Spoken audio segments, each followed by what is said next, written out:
Assalamualaikum warahmatullahi wabarakatuh. Selamat pagi anak-anak.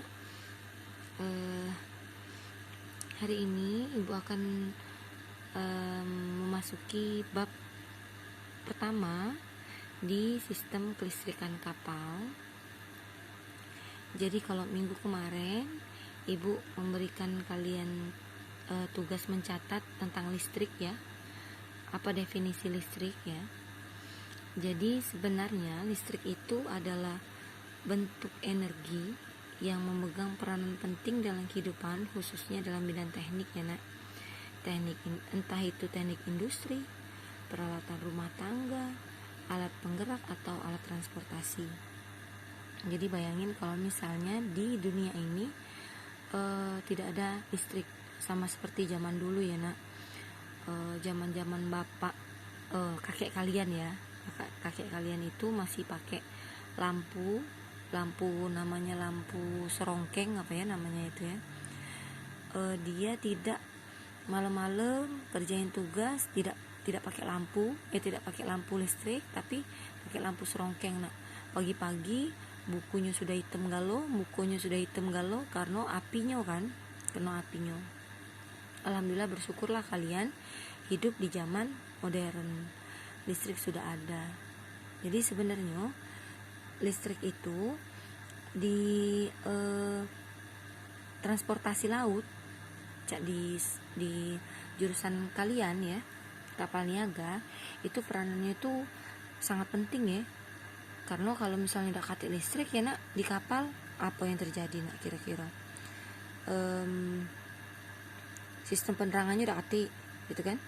Terus peralatan navigasi kapal juga harus pakai listrik ya nak, pakai genset. Kalau di kantor-kantor itu kalau dia mati listriknya, dia pakai genset, pakai generator ya.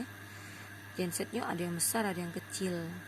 Atau peralatan pompa nak, peralatan listrik lainnya yang langsung atau tidak langsung menunjang kelancaran proses belayarnya kapal ya.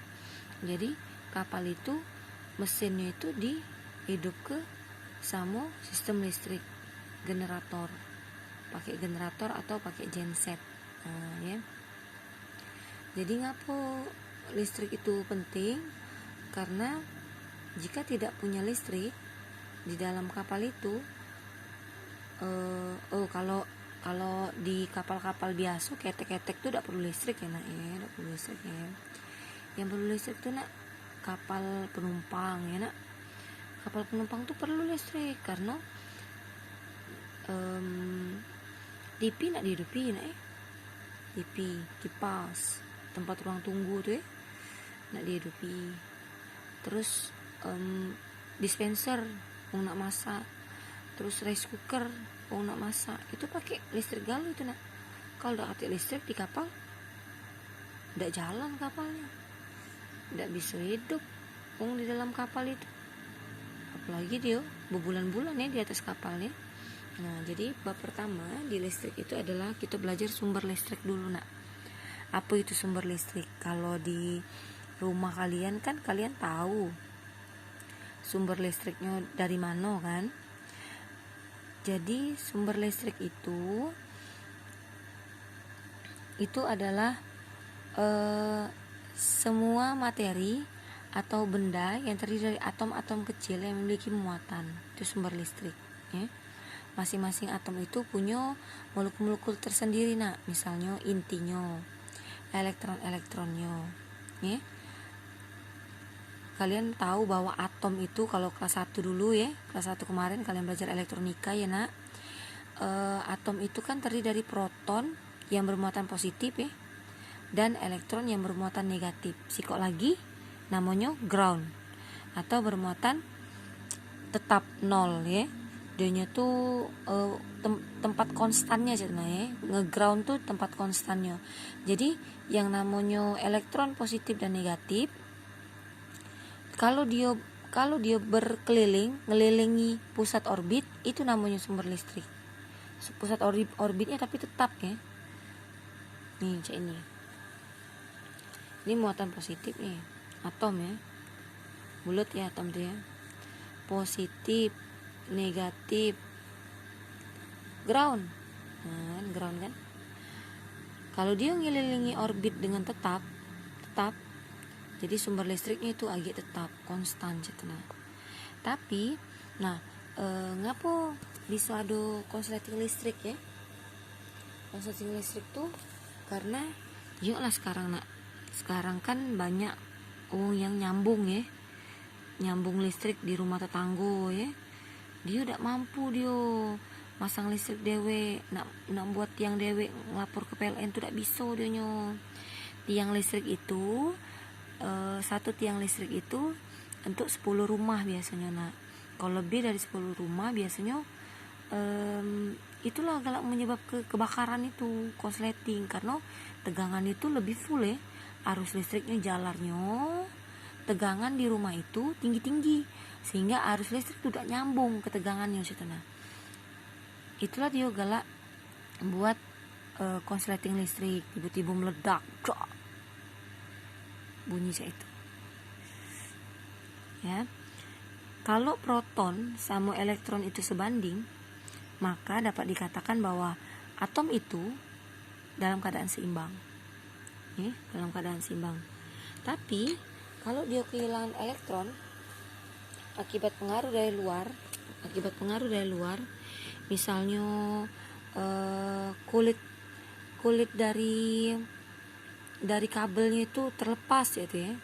Kan sekarang ini zaman musim layangan ya. Nah, hati-hati sebenarnya layangan tuh nak. Layangan tuh sebenarnya bisa mutus ke kabel listrik nak sebenarnya. Jadi kalau misalnya kabel listriknya terlepas, angin itu nak bisa membuat api nak dari gesekan kabel itu. Jadi sebenarnya ya namanya layangan itu tidak katik gunung sebenarnya. Katik gunung cuman tuh ngancuri bae. Aduh mati karena itu ya. Sebenarnya layangan itu malah ngerusak kabel-kabel listrik di pucuk-pucuk itu nak. Itu yang buat susah tuh. Jadi kalau misalnya elektronnya kehilangan akibat pengaruh luar tadi, jadi materinya itu menjadi bermuatan positif. Sebaliknya kalau dia nambah elektron dari luar, dia kayak bermuatan negatif. Elektron itu kan bermuatan negatif, kalau ditambah ya negatif pula dia kan. Kalau positif tadi kan si proton ya. Kalau elektron itu kehilangan protonnya, elektronnya, si atom itu kehilangan elektron berarti dia bermuatan positif. Tapi kalau dia nambah elektron berarti dia bermuatan negatif gitu ya. Saja ini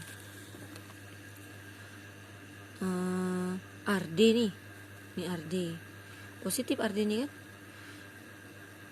misal atom Rd ini positif gitu ya, terkuras dia. Oh nyingok gawe game terkurang deh, kepikir yang lain-lain deh, akhirnya otak dia tuh berkurang nih pikirannya tuh berkurang sehingga lama-lama dia kayak bermuatan negatif, tapi dipengaruhi sama elektron luar, misalnya game gitu ya. Dia bermuatan negatif. Tapi misalnya ini Egi misalnya, Egi bermuatan negatif sebenarnya, Egi nih atom bermuatan negatif. Nah ditambahi sama elektron bermuatan dari luar, iya dia nambah lagi negatif kan, gamenya nambah misalnya, gamenya terus otaknya tambah negatif ya. Tapi jangan sampai Egi ya tuh ya. Terus arus listrik ini sebenarnya arus listrik ini disimbolkan dengan I ya, dengan simbol I ya. Benda bermuatan positif kekurangan elektron, dan sebaliknya benda bermuatan negatif kelebihan elektron ya. Jika kedua benda tersebut dihubungkan, maka elektron-elektron yang berlebih akan bergerak menuju benda kekurangan elektron itu. Jadi kalau misalnya elektronnya berlebih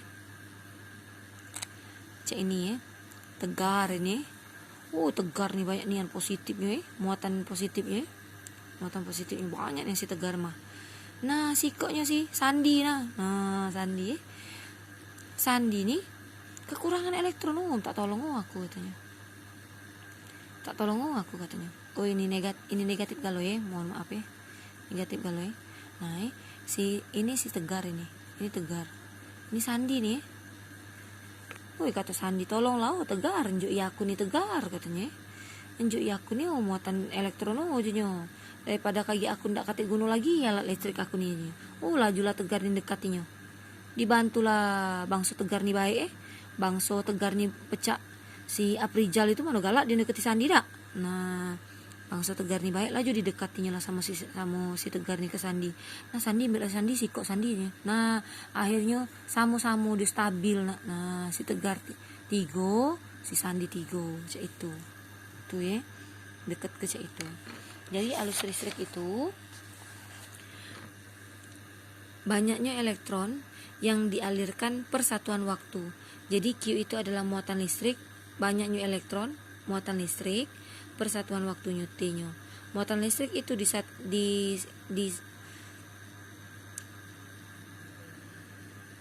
Q itu disimbolkan muatan listrik disimbolkan dengan Q, satuannya itu coulomb, T itu waktu, satuannya detik ya tahu dewek ya. I itu adalah satuannya ampere.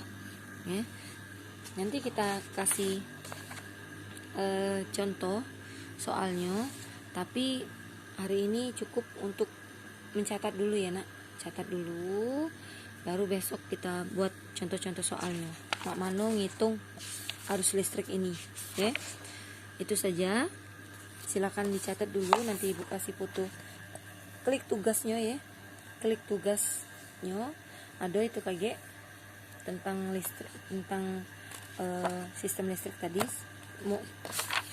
sumber listrik tadi.